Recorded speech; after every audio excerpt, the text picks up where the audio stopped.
Assalamualaikum warahmatullahi wabarakatuh.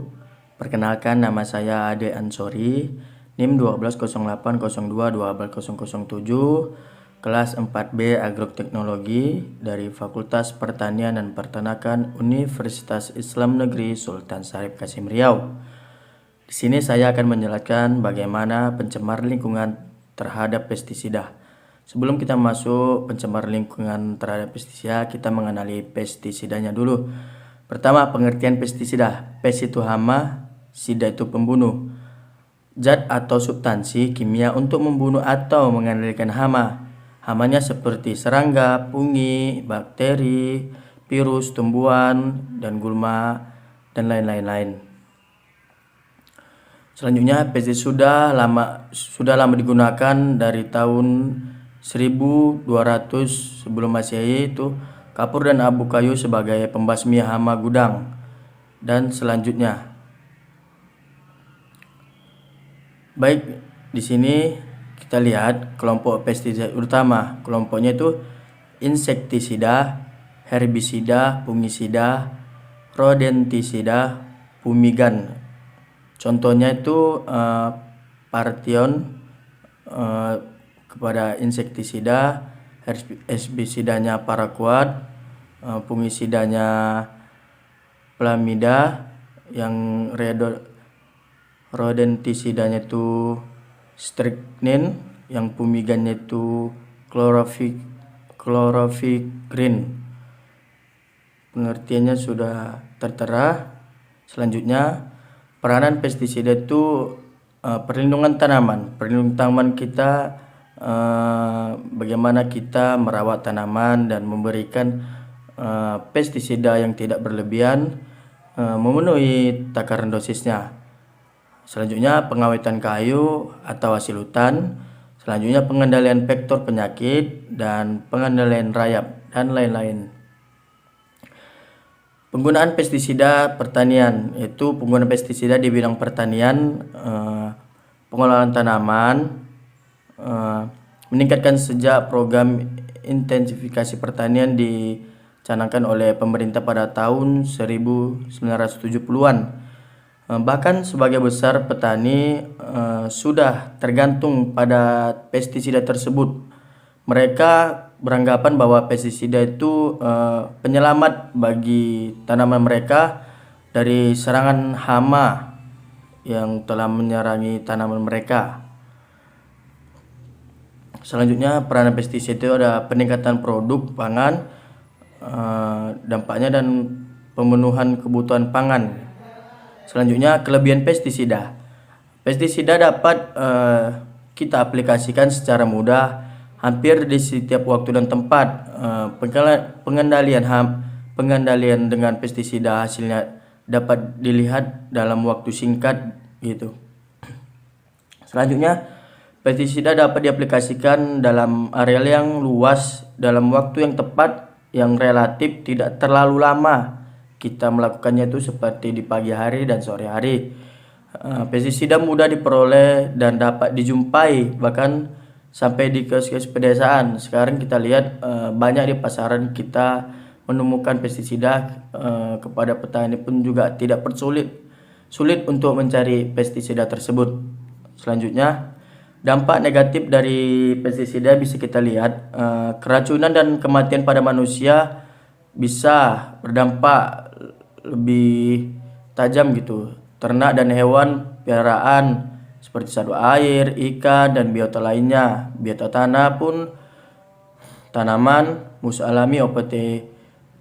Selanjutnya, terjadi resistensi, lalu pencemar lingkungan hidup, residu pestisida yang dampak negatif terhadap konsumen, dan terhambatnya perdagangan hasil pertanian.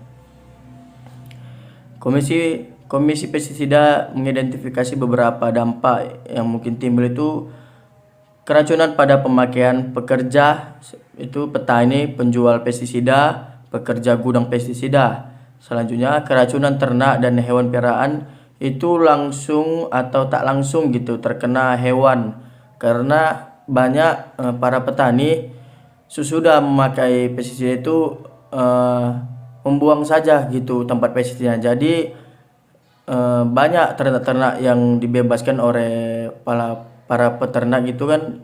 Itulah hewan-hewan dan ternak itu memakan bungkusan dari pestisida tersebut. Seperti ikan lah, keracunan pada ikan di sungai gitu. Banyak juga petani membuang atau membersihkan tempat pestisida itu di sungai, jadi terdampak pada ikan tersebut. Selanjutnya keracunan saluran air langsung atau tidak langsung gitu. Selanjutnya kerusakan tanaman, kematian musuh alami hama, kenaikan populasi jasad pengganggu, resistensi jasad pengganggu, meninggalkan residu. Selanjutnya pencemaran air. Residu pestisida yang tercecer dari penyemprotan di sawah-sawah. Residu masuk di air sungai, mengalir di parit-parit sawah, masuk ke dalam saluran tersisir, ke saluran sekunder, dan terbuang ke sungai kita. Sungai mengalir masuk kota menuju ke hilir, dan sebagai rakyat menggunakan air tersebut untuk mandi dan cuci dan sebagainya. Selanjutnya kasus pencemaran air itu akibat kebocoran pabrik gitu ya kan. Lalu kasus yang sama juga seperti di Indonesia, kita lihat di Teluk Nibung, Sumatera Utara, Sungai Musi dan lain-lain. Selanjutnya pencemaran tanah. Di dalam segumpalan tanah pertanian yang beratnya 0,5 gram terdapat kira-kira 1 triliun bakteri, 200 juta jamur, 25 juta alga, 15 juta protozoa dan juga cacing, insekta dan makhluk kecil lainnya. Selanjutnya pencemaran udara. Dalam kita lihat pada penyemprotan pestisida dengan menggunakan helikopter ya, dalam waktu sekejap berpuluh-puluh hektar ladang bahan pangan telah disemprot sekaligus gitu. Tapi daerah-daerah yang bukan sasaran gitu. Selanjutnya contoh kasusnya itu kita lihat dari sini di Jepang, di Amerika kita lihat, tapi ternyata banyak spesies burung ikut musnah juga di daerah penyemprotan tersebut. Selanjutnya kita lihat di sini ada gambar. Itu hati-hati bahaya pestisida kimia. Bisa lihat kita gambar tersebut kita lihat dengan jelas. Selanjutnya upaya pencegahan pencemaran pestisida seperti gebrakan PAN, pembatasan pemakaian pestisida. Selanjutnya manusia adalah pelaku utama pemberantas hama. Karena itu selain perlindungan terhadap tanah, air, dan hewan lainnya dari bahaya pestisida. Selanjutnya cara-cara dapat ditempuh untuk mencegah atau mengurangi serangga hama. Inilah dia: pengaturan jenis tanaman dan waktu tanam. Selanjutnya memilih varietas yang tahan lama dan lain-lain.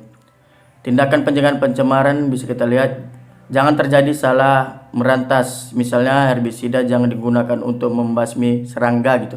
Ikuti aturan pemakaian dosis yang dianjurkan gitu.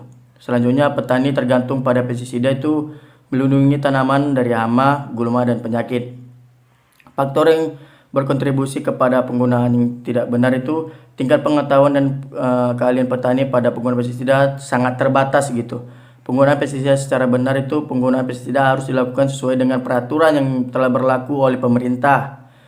Petani membutuhkan pelatih gitu supaya bisa baik dengan benar. Bisa kita lihat pelatihan kepada ini, gambar ini tersebut. Dan selanjutnya training kepada petani dari pemerintah supaya petani itu tidak sembarangan untuk melakukan pestisida tersebut. Baik, sekian dari penjelasan saya. Mohon maaf kalau ada salah. Saya akhiri. Assalamualaikum warahmatullahi wabarakatuh.